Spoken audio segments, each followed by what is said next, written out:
여러분, 기도할 때 어떤 생각하시고 기도하십니까? 또 무슨 생각을 하고 사십니까? 사람은 사람마다 그 마음에 표지판이 있습니다. 기도할 때마다는 위를 향한 표지판입니다. 그러니까 기도할 때는 저기 화살표에 보면 on이라고 돼 있어요. 기도할 때는 다른 생각하고 기도하면 안 돼요. 기도할 때는 누구 생각만 하고 기도해야 합니까? 예수님 생각만 하고 기도해야 돼요. 생각할 때다고 하는 것은 내 옆에 있는 이들을 생각하는 거죠. 화살표가 옆으로가 있습니다. 내 마음의 표지판이 과연 내가 기도할 때는 표지판이 어디로 가 있는가, 생각할 때는 표지판이 어디로 가고 있는가 하는 것을 우리가 돌아보게 됩니다. 사람이 가지고 있는 태도를 우리가 이렇게 표현합니다. 여러분, 만약에 여러분들이 쇼핑센터에 갔을 때 갑자기 프라이스 택에다가 이런 거 붙은 걸 여러분이 보십니다. 베스트 프라이스. 그러면 어떻습니까? 그런 그 상인이 사람들, 손님들에게 줄 수 있는 베스트 프라이스를 내놓는 거예요. 그죠? 그런데 우리의 태도는 뭐가 같으냐? 저 프라이스 태그와 같아요. 그래서 우리가 갖고 있는 삶의 태도라고 하는 거는 우리가 얼마나 값진가 하는 것을 보여주는 겁니다. 허잡스레한 태도를 보이면 나의 값은 값이 없는 거예요. 정말 살아가면서 뭔가 고귀한 태도를 갖고 산다고 한다면, 소중한 태도를 갖고 산다면 우리의 값은 비할 바 없이 소중해지는 것이에요. 예수 그리스도께서 십자가에 피를 흘리심으로 우리의 값을 매겨놨는데 뭐라고 붙여놨겠어요? 베스트 프라이스. 그러면 우리가 몇 순간 살아가면서 그리스도의 오심을 기다리는 삶의 태도는 베스트 애티튜드가 되어야 되는 줄로 저는 믿습니다. 태도를 생각해 볼 때 제가 비행기를 하나 생각해 봤어요. 비행기가 하늘을 나를 때 두 가지가 중요합니다. 뭐죠?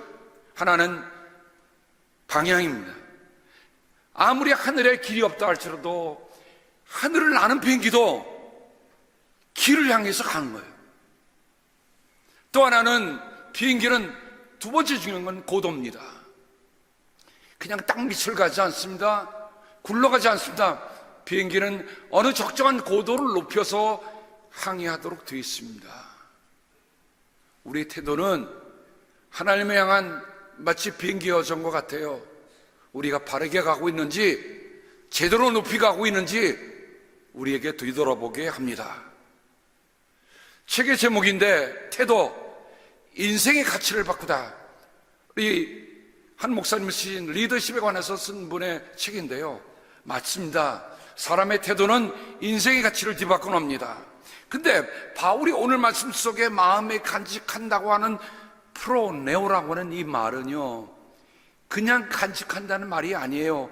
마음에 간직한다는 말입니다. think, 생각하는 거예요. live in harmony of mind. 내 마음으로부터 나오는 조화롭게, 마음이 조화롭게 사는 거예요. 불평하고 사는 게 아니라 마음이 조화롭게 살아가는 겁니다.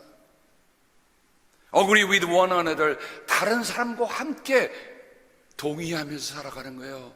나 혼자 고집스럽게 이렇다 저렇다 하는 게 아니라 함께 잘 어울려 살아가는 것. 이게 바울이 말한 프로네오입니다.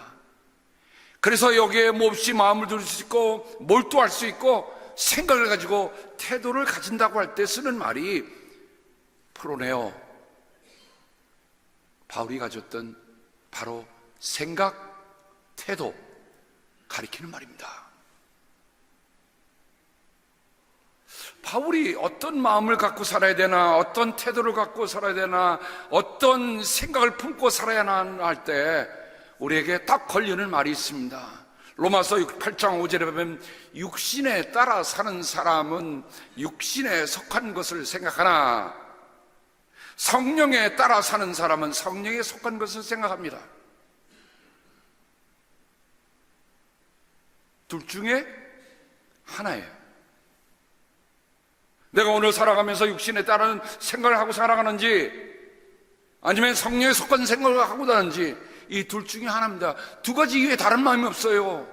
내 마음을 보세요. 나는 지금 성령에 속한 생각을 가지고 오늘 예배를 드리고 있는가? 성령에 속한 생각을 가지고 오늘 살아가고 있는가? 성령에 속한 생각을 가지고 오늘 대화를 나누고 있는가? 하는 것을 우리에게 돌아보라는 말입니다. 여러분은 땅에 있는 것들을 생각하지 말고 위에 있는 것들을 생각하십시오. 같은 내용이지만 바울은 우리에게 조금 표현을 달리해서 했을 뿐입니다. 우리가 그리스도로 말미암아 십자가에서 구원을 받은 사람이라고 한다면 우리는 누구만 생각해요? 위의 것들을 생각하고 성령에 속한 생각들만 하면 돼요. 이 생각을 안 하니까 신앙의 길을 잃어버리는 겁니다.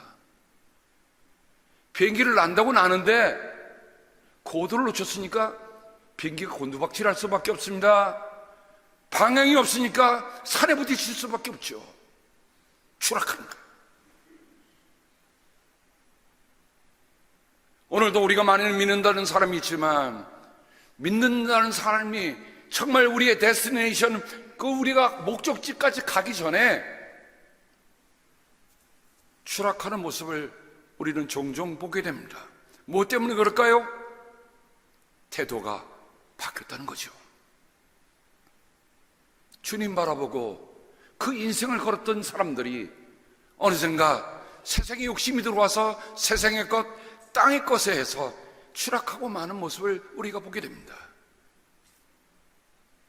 높이 떴던 비행기가 떨어지면 건질 것이 아무것도 없습니다. 믿음의 생활을 더 깊이 했다고 하는 이들이 떨어지면 주술 것 건져낼 게 아무것도 없이 박살이 나는 거예요.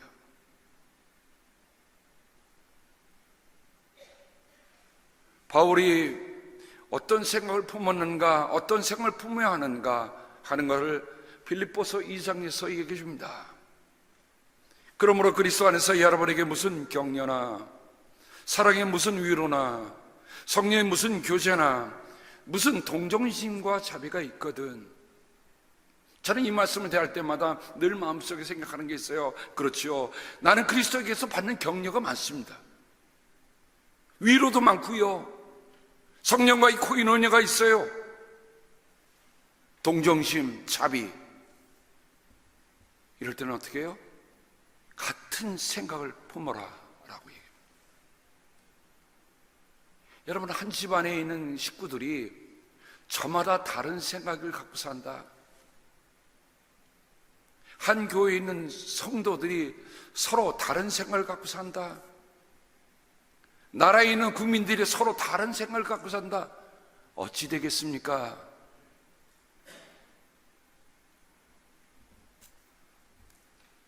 무슨 일이든지 경쟁심이나 허용으로 하지 말고 겸손한 마음으로 하고 자기보다 서로 남을 낮게 여기십시오.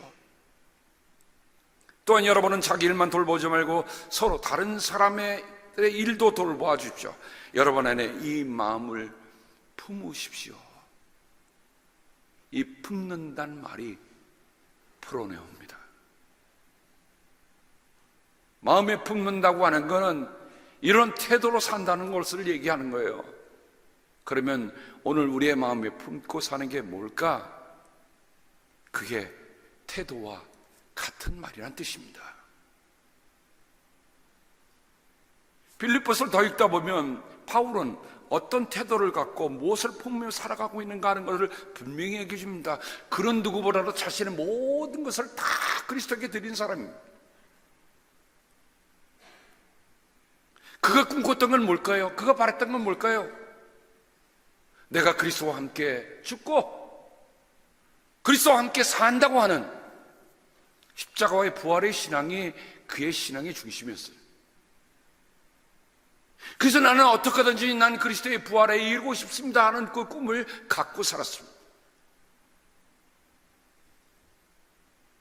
그런데 바울의 말을 들어보세요. 형제자매 여러분, 나는 아직 그것을 붙들었다고 생각하지 않습니다. 아니, 여러분, 바울처럼 신앙생활 했다면 그가 정말 부활신앙이요, 십자가의 신앙이요, 그가 모든 것을 다 거쳤다고 얘기할 법한데, 바울은 자기 자신을 돌아보면서 아니다, 아직 다 이루지 않았다 라고 얘기합니다. 어떤 의미에서 보면 신앙은 죽을 때까지 가는 거예요.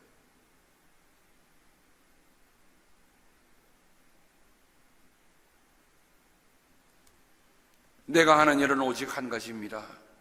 뒤에 있는 것을 잊어버리고 앞에 있는 것을 향하여 몸을 내맡기면서 그리스도 예수 안에서 하나님께서 또 위로부터 부르신 그 부르심의 상을 받으려고 목표점을 바라보고 달려가고 있습니다. 여러분, 바울이 그의 인생의 태도 가운데 고도가 느껴지십니까? 그가 얼마만큼 삶의 높이를 정하고 달려가고 있는가 하는 것이 보이십니까?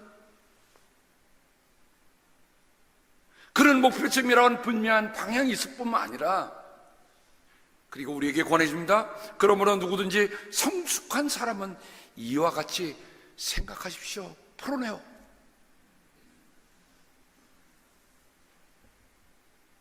바울은 로마서 12장에도 여러분은 스스로 마땅히 생각하는 것 이상으로 생각하지 말고 하나님께서 각 사람에게 나누신 믿음의 분량대로 분수에 맞게 생각하십시오.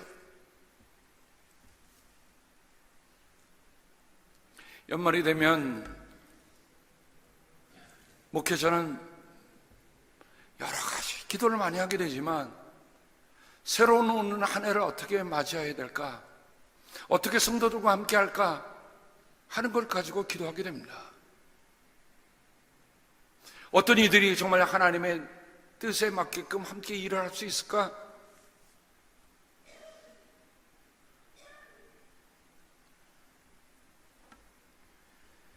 어제는 제가 한 교회에 구역회를 인도하고 왔습니다. 그 교회 제적 인원을 보니까 354명이에요. 그래서 제가 그 자리에서 얘기했습니다.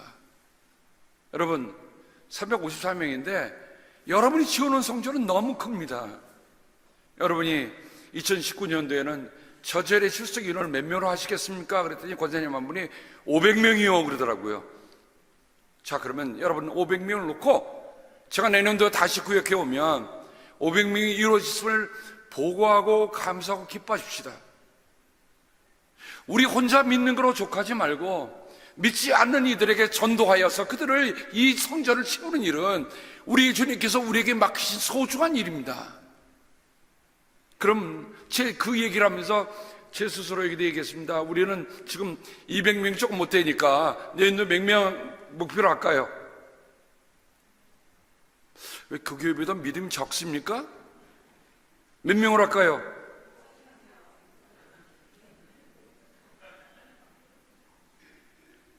한번 하십시다. 기도원에 300명 생길 때 300명부터 시작합니다. 300명. 저는 2019년도에 참 우리가 좀 성숙한 신앙으로, 우리가 정말 열매를 맺는 신앙으로 정말 이 자리가 양쪽 날개같이 차서 300명 예배드리는 날이 2019년이 될 줄로 믿습니다. 그러면 어떻게 하면 될까요? 내 방향이 분명히 되고 내 고도가 분명히 돼요. 그죠? 안 믿는 사람을 여러분 눈여겨보시고 그분들을 그리스도의 이름으로 초청하시기 바랍니다. 교회 다니는 분은 내버려 두세요. 다른 교회 다니는 분은 잘 다니시라고 인사하고 돌아오시면 돼. 안 믿는 분만, 아시겠죠? 타지에서 오시는 분은 웰컴, 로컬에서 움직이는 분은 웰컴 안 하겠어요. 타주에서 오시는 분은 웰컴, 타국에서 오시는 분은 더 웰컴. 믿지 않는 분은 쌍수 들고 춤을 추면서 웰컴. 제가 300명이 되면 이 자리에서 춤을 추면서 찬양하겠습니다. 아무도 안 웃으시네요. 기대감이 없으십니까? 우리 그 교회가 왜 여기 있습니까? 우리만 좋으라고, 이 큰 성전에 우리만 좋으라고? 아니잖아요. 그래서 내년도에는 제가 저기 교회 사무실에다가 현황판을 만들기로 했어요. 여러분 이름이 다 들어갑니다. 200명 이름. 전도했나 안 했나 제가 스티커를 붙일 거예요. 제가 여러분을 콩 볶듯이 달달 볶겠습니다. 이거 안 하면 교회가 모아져 있는 겁니까? 그죠? 믿으면 아멘. 한 10분의 1만 아멘 하셨어요. 인내심과 위로를 주시는 하나님께서 여러분이 그리스도 예수 안을 본받아 같은 생각을 품게 하시고, 여러분 목사가 혼자 마음이 품어서야 되겠습니까? 우리 같은 마음을 품어야죠. 지난 토요일날 새벽 기도회 막 비가 오는 날이었습니다.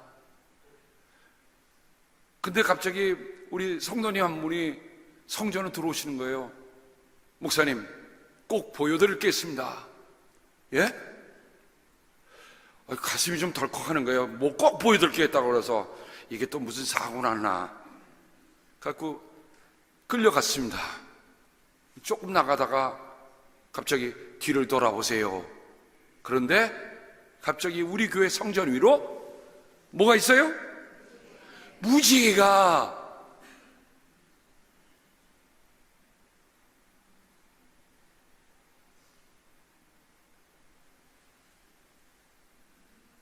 갑자기 저는 하나님의 노아를 만났던 그 시간이 생각이 났습니다. 내가 다시는 물로 홍수로 이 땅을 멸하지 않겠다. 너와 맺은 약속으로 내가 하늘에 무지개를 걸어놓겠다.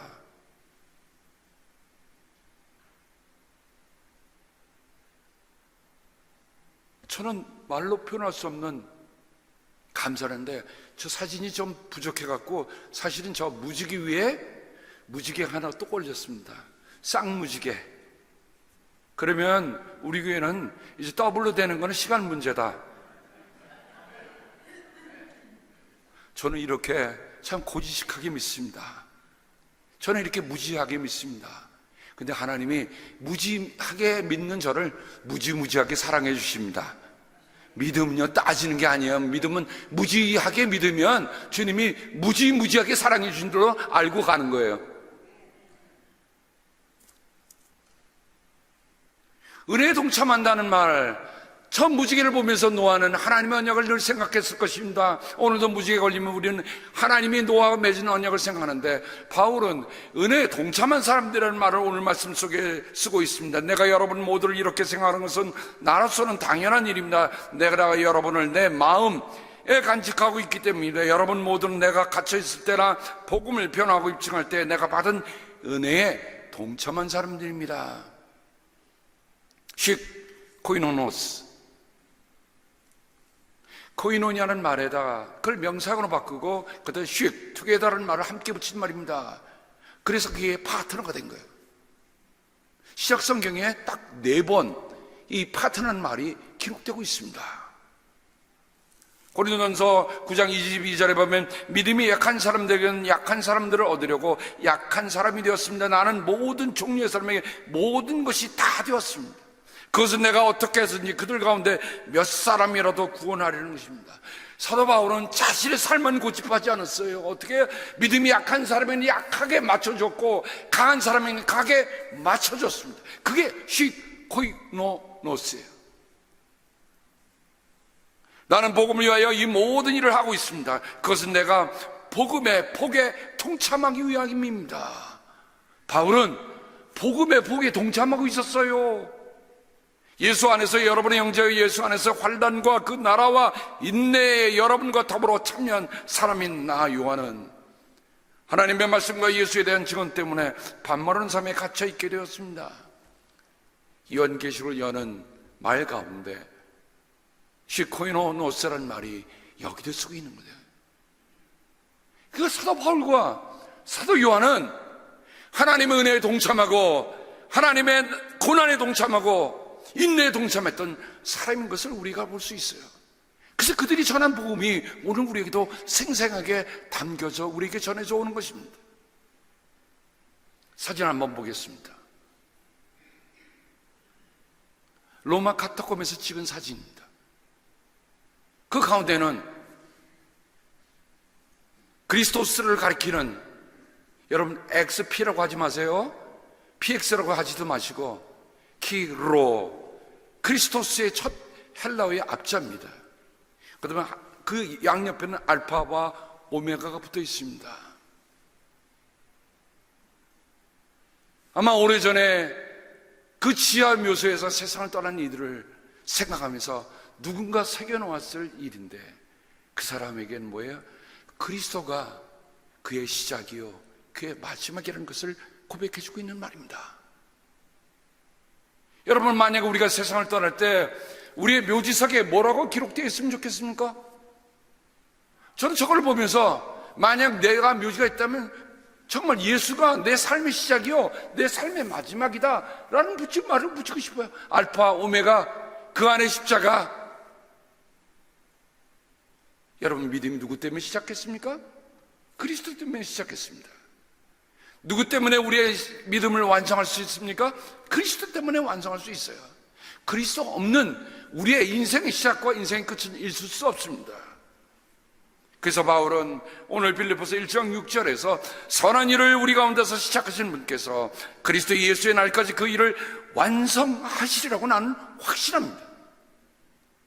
사랑하는 성도 여러분, 여러분이 우리가 정말 우리의 시작도 우리의 끝도, 우리가 교회를 시작하는 것도 끝도, 우리가 복음을 전도하는 시작도 끝도 우리가 완성하는 게 아니라 시작하게 하신 그분이 그분이니까 완성하는 것도 주님이라는 고백을 갖고 살기를 바랍니다. 이런 확신이 있어야 교회는 확신이 있는 교회가 되는 거예요. 이런 확신이 없으면 사람의 머리 굴리다가 끝나죠. 교회가 왜 달라야 합니까? 이 확신 때문에 다른 거예요. 그런데 갈라디아서 3장 3절에는 씁쓸한 얘기가 바울하고 있습니다. 여러분은 그렇게도 어리석습니까? 성령으로 시작하였다가 이제 와서는 육체로 끝마치려고 합니까?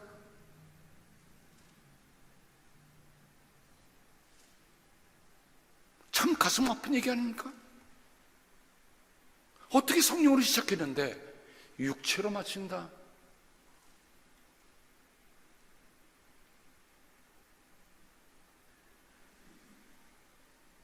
우리가 신앙생활을 깊이 한번 돌아보게 하는 말씀이기도 합니다.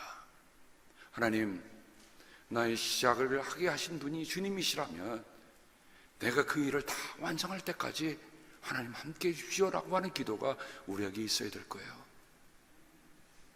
잘 해놨다가 육체로 마치는 일이 없기를. 바로 오늘 말씀 속에서 바울이 그리스도 예수의 심정으로라고 하고 있는 표현이 나타난 걸 봅니다. 제가 조금 전에 그리스도의 마음이라고 하는 말은 카르디아, 심장, 우리말로 표현하면 그냥 카르디아가 심장입니다.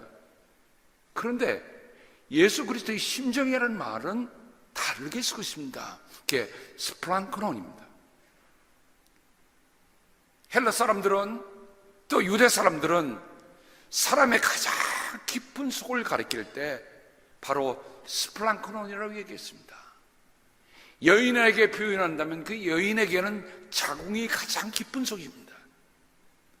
그 속에서 생명이 잉태되기 때문에 가장 깊은 속이라고 표현할 때 구약에는 그는 레켐, 거기서 나온 말이 위로란 말입니다. 스플랑크논이라는 말은 창자란 말인데 결국 그 말을 심장으로 번역을 했어요.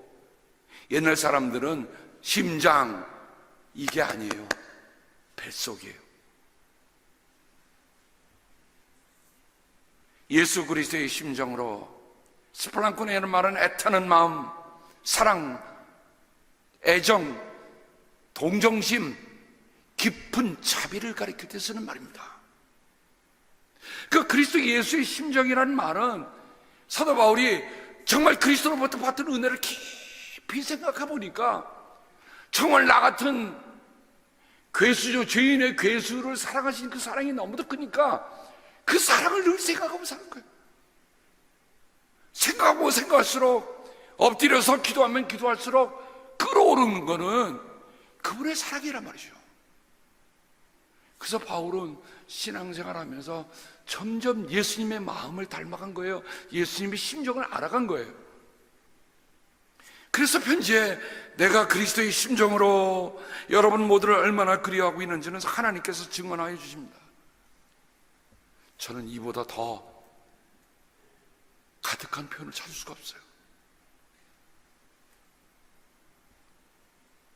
바울이 이스플랑크논이라는 말을 빌레몬에게 보낸 편지에서 쓰고 있더라고요. 나는 그를, 오네시모를 빌레몬 당신에게 보내드립니다. 그는 내 마음입니다. 공동번역에는 심복입니다. 그것은 내 심장을 띄워보내는 셈입니다. 여러분, 심정 띄워주는 사람이 있습니까? 있지요. 우리가 세상을 갑자기 떠나게 되면 심정이 살아있으면 심장을 따지면 인식해 줄 수는 있어요. 근데 바울이 말하는 것은 그런 심정을 띄워주는 심정으로 오네시모를 보낸다는 거예요. 감옥에서 만난 오네시모, 도망친 노예입니다.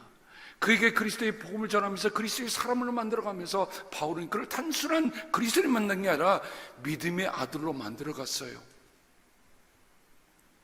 그러니 그를 보내는 게 뭘 보낸다고요? 내 가장 깊은 내 마음속이 바로 오네시모다. 그를 받아들일 때는 그리스도 안에서 나의 마음에 생기를 넣어달라. 바울은 그렇게 부탁하는 겁니다. 사람의 만남이 겉으로 만나는 만남이 있는가 하면 뱃속 깊음 속에 터놓을 수 있는 그런 믿음이 있고 그런 만남이 있어요. 저는 그런 기도를 드립니다. 하나님, 22년 됐으면 우리 성도들이 만날 때는 그냥 눈과 눈, 입과 입술로 마주치는 그런 얘기가 아니라 정말 뱃속을 터놓을 수 있는 그런 만남이 되게 하여 주시옵소서. 그래야잖아요. 그게 진짜 교회 아니에요? 그게 진짜 그리스도의 삶이 아니에요?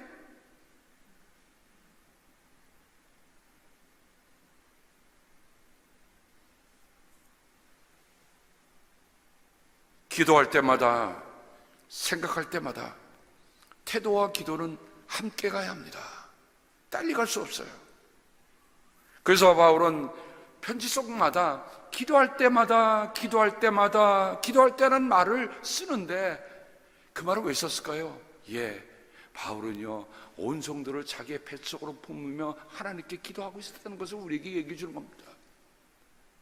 내가 당신을 위해서 기도하고 있어 자랑하는 게 아니에요. 여러분 정말 누구를 진정 사랑한다면 기도하는 겁니다. 여러분이 정말 교회를 사랑하면 기도하는 거예요. 다른 방법이 없어. 내가 기도할 때마다 여러분 모두를 위하여 늘 기쁜 마음으로 간구합니다. 주 우리의 하나님은 우리가 기도할 때마다 우리 가까이 계시는 분이십니다. 이와 같은 하나님을 모신 위대한 민족이 어디에 또 있겠습니까? 모세가 모압 광야에서 했던 설교의 거의 서두에 있는 부분입니다. 모세도 알았어요. 우리가 기도할 때마다 우리 가까이 계시는 분이 하나님이시다. 사랑하는 성도 여러분, 주님이 다시 오는 날을 기다리면서 우리가 기도하고 있잖아요. 기도할 때 하나님이 멀리 계신 분이 아닙니다. 우리의 가까이 계신 분, 다윗의 아들이었던 솔로몬이 하나님께 성전을 봉헌하면서 하나님께 드렸던 기도의 내용을 보면 주님의 종이 이곳을 바라보면서 기도할 때 이 종의 기도를 들어주십시오. 주님의 종인 나와 주님의 백성 이스라엘이 이것을 바라보며 기도할 때에 그 기도를 들어주십시오. 솔로몬이 간곡하게 그렇게 기도드렸어요. 맞지요?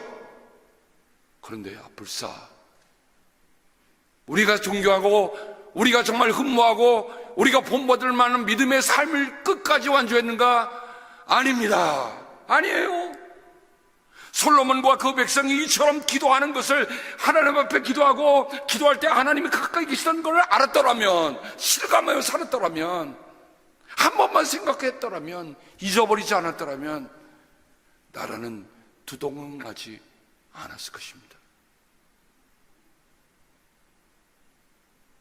기도는 그렇게 멋지게 해놓고 삶은 그렇게 살았습니까?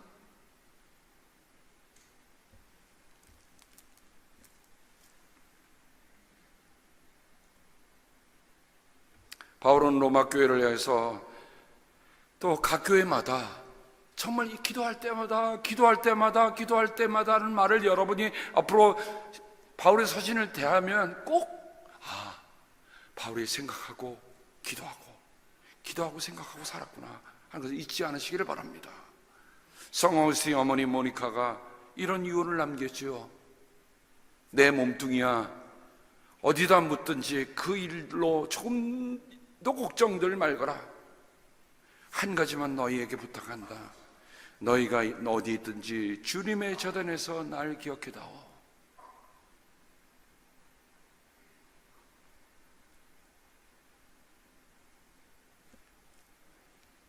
그 어머니가 이거를 유언으로 남겨놓고 세상을 떠나셨습니다.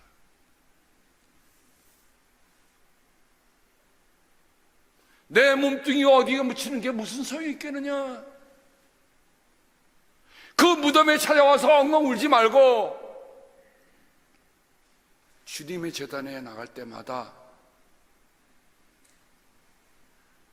나를 기억해달라. 주님의 제단에서 뭐 하는 겁니까? 기도하는 거죠. 여러분, 뜻깊은 생각을 가지고 드리는 그 기도. 여러분, 어거스틴이 우리가 많은 그런 성자가 된 것은 우연의 일이 아닙니다. 어머니를 생각하니, 주의된 어머니가 생각나니 기도하게 되고, 또 기도하니 어머니 생각이 나고, 그렇게 하면서 그의 평생을 지내니 그는 오늘 우리가 말하는 성 세인트 어거스틴이라고 부르는 겁니다. 우리 주님은 그분이 세상을 떠나시면서 남긴 우리에게 말씀이 있습니다. 너희가 열매를 많이 맺어서 내 제자가 되면 이것으로 내 아버지께서 영광을 받으실 것이다. 그리하여 너희가 내 이름으로 아버지께 구하는 것은 무엇이든지 다 받게 하는 것이다. 예수님도 뭐라고 하셨어요? 너희가 내 생각하고 있니? 그럼 뭐하라? 기도하라. 기도하면서 다른 생각하는 게 아니에요. 기도하면서 예수님 생각하고 예수님 기도하면 그 기도를 주님께서 들어오신다는 겁니다. 한 해를 마감하면서 주님이 다시 오심을 기다리는 이때에 우리가 무엇을 기도할까? 여러분, 주님 생각하며 기도하십시다. 우리의 교회의 장례도, 사랑하는 조국의 장례도 우리가 생각하며 기도하면서 주님께 맡기면 주님께서 가장 좋은 길로 우리에게 인도해 줄 줄로 믿습니다. 기도합니다. 얼핏 지날 수 있는 말씀입니다. 생각할 때마다, 기도할 때마다 하나님, 정말 우리는 하나님이 원하시는 그런 선한 생각을 하고 살아가고 있습니까? 생각은 바로 태도를 드러내는 것임을 오늘 말씀을 통해서 우리가 보는데, 우리의 생각 속에, 우리의 태도 속에 정말 그리스도를 보여줄 수 있는 생각과 태도가 될 수 있기를 간절히 기도하고 원합니다. 기도하게 하옵소서. 기도하니 주님 보게 되게 계시고, 기도하는 만큼 살게 하옵소서. 예수님의 이름으로 간절히 기도합니다. 아멘.